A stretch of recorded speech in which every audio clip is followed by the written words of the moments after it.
एक मिनट में एक इंपॉर्टेंट क्वेश्चन याद करा देता हूं क्लास 12 बिजनेस स्टडीज का, तो रील को सेव कर लीजिए।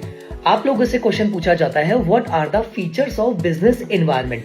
तो आप लोगों को बस एक छोटी सी बात याद रखनी है कि जो बिजनेस एनवायरनमेंट है ना वो कॉम्प्लेक्स है, और अगर कोई चीज कॉम्प्लेक्स है तो हमें उसके लिए गाइडर की रिक्वायरमेंट होगी। आपका आंसर तैयार है।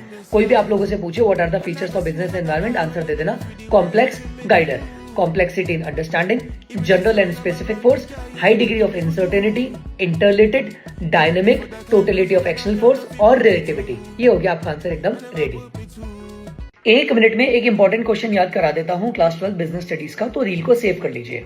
हम लोगों से क्वेश्चन पूछा जाता है कि मैनेजमेंट की इंपॉर्टेंस क्या होंगे। तो आप लोगों को बस इतना सा याद रखना है कि हमें कंट्री का डेवलपमेंट करना है तो इंक्रीज करनी पड़ेगी जीडीपी। तो कोई भी आप लोगों से क्वेश्चन पूछ ले इंपॉर्टेंस ऑफ मैनेजमेंट, आंसर दे देना डेवलपमेंट करना है तो increase GDP, development of the society, increase efficiency, goal oriented, dynamic और पर्सनल ऑब्जेक्टिव। ये रहा आपका आंसर एकदम रेडी। एक मिनट में एक इंपॉर्टेंट क्वेश्चन याद करा देता हूं क्लास 12 बीएसटी का, तो रील को सेव कर लीजिए। हमसे एक क्वेश्चन पूछा जाता है कि how to overcome the barrier of communication, यानी कि कम्युनिकेशन को कैसे इंप्रूव किया जा सके। तो आपको बस एक छोटी सी बात याद रखनी है, हम तो कम्युनिकेशन इंप्रूव नहीं कर सकते लेकिन जीएफ कैन।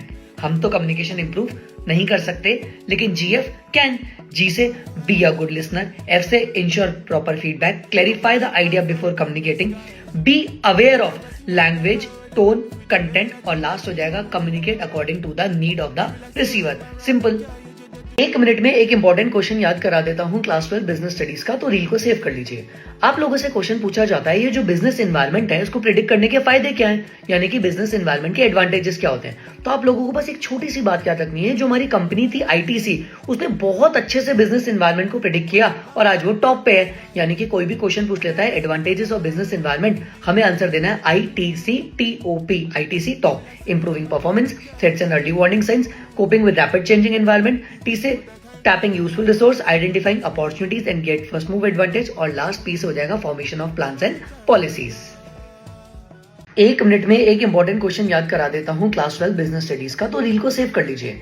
आप लोगों से क्वेश्चन पूछा जाता है कि जो कोऑर्डिनेशन होता है इसके एडवांटेजेस क्या होते हैं, यानी कि कोऑर्डिनेशन के बेनिफिट्स क्या है, क्या फायदे हैं।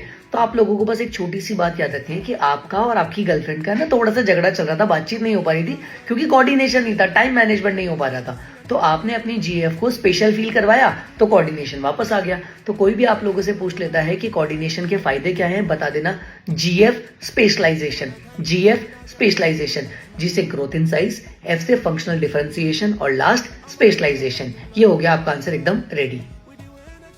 एक मिनट में एक इंपॉर्टेंट क्वेश्चन याद करा देता हूं बीएसटी क्लास 12 का, तो रील को सेव कर लीजिए। आप लोगों से क्वेश्चन पूछा जाता है कि प्लानिंग के एडवांटेजेस क्या होंगे, यानी कि प्लानिंग के बेनिफिट्स क्या हैं, फायदे क्या हैं। तो आप लोगों को बस एक छोटी सी बात याद रखनी है कि 12th के बाद आप लोगों ने प्लान किया कि हम डीयू जाएंगे। डीयू इतनी बड़ी प्रेमाइसेस थी कि वहां पे है ना नेटवर्क ही नहीं आता था, तो डीयू ने प्लान किया कि हम वाईफाई लगाएंगे। तो बस आपका आंसर तैयार है, डीयू में वाईफाई। कोई भी आप लोगों से पूछ लेता है कि प्लानिंग के एडवांटेजेस क्या है, आंसर दे देना डीयू में wifi. Planning provides direction, reduce the risk of uncertainty, W से wasteful activity, I से innovative ideas, F से facilitate decision making और I से increase standard for controlling या फिर setting standard for controlling। आपका आंसर तैयार है। एक मिनट में एक इंपॉर्टेंट क्वेश्चन याद करा देता हूं बिजनेस स्टडीज क्लास 12 का, तो रील को सेव कर लीजिए। आप लोगों से क्वेश्चन पूछा जाता है कि ऑर्गेनाइजिंग की इंपॉर्टेंस क्या है। तो आप लोगों को इतना सा याद रखना है कि ऑर्गेनाइजिंग का मतलब होता है ग्रुपिंग, और हम लोगों ने ग्रुप क्या बनाए, A B C D E ई। हो गया आपका आंसर तैयार। ए से अडेप्शन टू चेंज, बी से बेनिफिट ऑफ स्पेशलाइजेशन, सी से clarity in working relation, D से डेवलपमेंट ऑफ पर्सनल, ई से एक्सपेंशन एंड ग्रोथ, और ई से एक और याद कर लेना इफेक्टिव एडमिनिस्ट्रेशन। आपका आंसर तैयार। एक मिनट में एक इंपॉर्टेंट क्वेश्चन याद करा देता हूं क्लास 12 बिजनेस स्टडीज का, तो रील को सेव कर लीजिए। आप लोगों से क्वेश्चन पूछा जाता है कि कंज्यूमर के राइट्स क्या है, यानी कि what are the rights of a consumer. आपको बस एक छोटी सी बात याद रखनी है कि हमारी सोसाइटी के जितने भी रिच लोग हैं ना उनको अपने राइट्स पता है। हो गया आपका answer RICHES, right to seek redressal, right to inform, right to choose, right to hear, right to educate, right of safety. हो गया, दैट्स इट। एक मिनट में एक इंपॉर्टेंट क्वेश्चन याद करा देता हूं क्लास 12 बिजनेस स्टडीज का, तो रील को सेव कर लीजिए। आप लोगों से क्वेश्चन पूछा जाता है कि मैनेजमेंट के फीचर्स क्या है। क्वेश्चन बनता है what are the features of management. तो आप लोगों को बस एक छोटी सी बात याद रखनी है कि हमारे को कंट्री का मैनेजमेंट करना है। तो कंट्री का मैनेजमेंट कौन करेंगे? पीएम। पीएम को अकेले को फाइनेंस की इतनी सारी नॉलेज है नहीं, तो पीएम ने एक सीए को अपॉइंट करा और सीए से जीडीआई पूछी, हो गया। पीएम ने सीए से जीडीआई पूछी, पीएम ने सीए से जीडीआई पूछी, पीएम सीए जीडीआई। पी से परवेसिव, एम से मल्टी डायमेंशन, सी से कंटिन्यूअस, ए से अचीविंग गोल, जी से ग्रुप एक्टिविटी, डी से डायनेमिक और आई से इंटेंजिबल। That's it. एक मिनट में एक इंपॉर्टेंट क्वेश्चन याद करा देता हूं क्लास 12 बिजनेस स्टडीज का, तो रील को सेव कर लीजिए। आप लोगों से क्वेश्चन पूछा जाता है what are the barriers of communication, यानी कि कम्युनिकेशन के बैरियर क्या है। तो आपको बस एक छोटी सी बात याद रखनी है, दैट इज ऊप्स।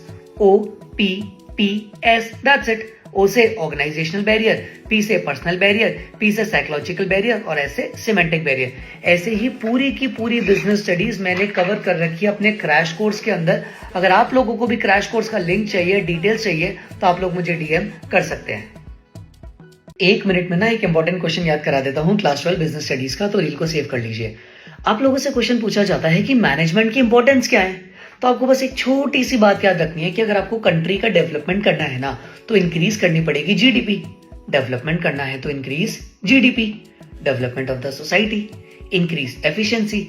जी से ग्रुप गोल, डी से डायनेमिक और पी से पर्सनल ऑब्जेक्टिव। दैट्स इट, हो गया। एक मिनट में एक इंपॉर्टेंट क्वेश्चन याद करा देता हूं क्लास 12 बिजनेस स्टडीज का, तो रील को सेव कर लीजिए। आप लोगों से एक इंपॉर्टेंट क्वेश्चन पूछा जाता है कि जो फंक्शनल फोरमैनशिप है, जिसके दो पार्ट होते हैं, प्लानिंग और प्रोडक्शन, तो प्लानिंग में भी 4 होते हैं जो बच्चों को याद ही नहीं होते। मैं आपको सिर्फ 10 सेकंड में याद करा देता हूं। आपको बस इतनी सी बात याद रखनी है कि प्लानिंग डिपार्टमेंट का एक छोटा सा काम है डर्ट को रिमूव करना, DIRT। दैट्स इट, हो गया। डी से डिसिप्लिनरी, आई से इंस्ट्रक्शन क्लर्क, आर से रूट क्लर्क और टी से time and cost clerk. That's it. एक मिनट में बीएसटी का मोस्ट इंपॉर्टेंट क्वेश्चन याद करवा देता हूं, तो रील को सेव कर लीजिए। आप लोगों से क्वेश्चन पूछा जाता है कि स्टॉक एक्सचेंज के फंक्शंस क्या है। तो आपको बस एक छोटी सी बात याद रखनी है, स्टॉक एक्सचेंज ऊपर से स्पेक्स लगा के सारी चीजों को नोटिस कर रहा है, हो गया। SPECS, specs. एस से safety of the transaction, P से pricing of the security, E से इक्विटी कल्ट, सी से contribution to the economic growth और last scope for speculation. That's it. Organising के स्टेप्स याद करा देता हूं सिर्फ 1 मिनट में, तो रील को सेव कर लीजिए। आप लोगों को बस एक छोटी सी बात याद रखनी है कि डॉक्टर से आईडी ली, दैट्स इट, हो गया। IDDR, IDDR। आई से identification and division of work, D से डिपार्टमेंटलाइजेशन, असाइनिंग ऑफ ड्यूटीज और आर से रिपोर्टिंग रिलेशनशिप। दैट्स इट, हो गया। एक मिनट में एक इंपॉर्टेंट क्वेश्चन याद करा देता हूं क्लास 12 बिजनेस स्टडीज का, तो रील को सेव कर लीजिए। आप लोगों से क्वेश्चन पूछा जाता है कि टॉप लेवल मैनेजमेंट के फंक्शंस क्या है। तो आप लोगों को बस एक छोटी सी बात याद रखनी है कि टॉप लेवल मैनेजमेंट है ना, सिर्फ सीएम को रेस्पॉन्सिबल है, हो गया। CM रेस्पॉन्सिबल, सी से create plan, create policy, motivate middle level management and responsible for success and failure of the organization. That's it. एक मिनट में एक क्वेश्चन नहीं, 2 क्वेश्चन याद करा देता हूं, तो रील को सेव कर लीजिए। आप लोगों से क्वेश्चन पूछा जाता है मैनेजमेंट एज अ साइंस। तो पहली बात, मैनेजमेंट साइंस नहीं है, साइंस के जैसा है, because of UPS, because of UPS। You से यूनिवर्सल एप्लीकेबिलिटी, बी से प्रैक्टिस एंड एक्सपेरिमेंट और ऐसे systematic body of knowledge. Management arts भी है, 100% आर्ट है, बिकॉज ऑफ CPT। सी से क्रिएटिविटी, पी से पर्सनलाइज्ड एप्लीकेबिलिटी और टी से theoretical knowledge. That's it. 14 principle Henry Fayol के केवल 1 मिनट में याद करा देता हूं। ये बेस्ट एग्जांपल है, आप लोग रील को सेव कर लीजिए। आपको बस इतना से याद रखना है कि हमने 14 प्रिंसिपल है ना कार में याद किए, और पता है कार में हमें क्या क्या मिला? एक रोज, 2 CD, एक सैड सॉन्ग की और एक देसी सॉन्ग की, खत्म। आर से remuneration, order, stability, equity. CD centralisation, decentralisation, unity of command, unity of direction. फिर sad scalar chain, authority, responsibility, division of work. फिर देसी डिसिप्लिन, SP, डिक्रॉप, सबऑर्डिनेशन और इनिशिएटिव। 14 प्रिंसिपल खत्म।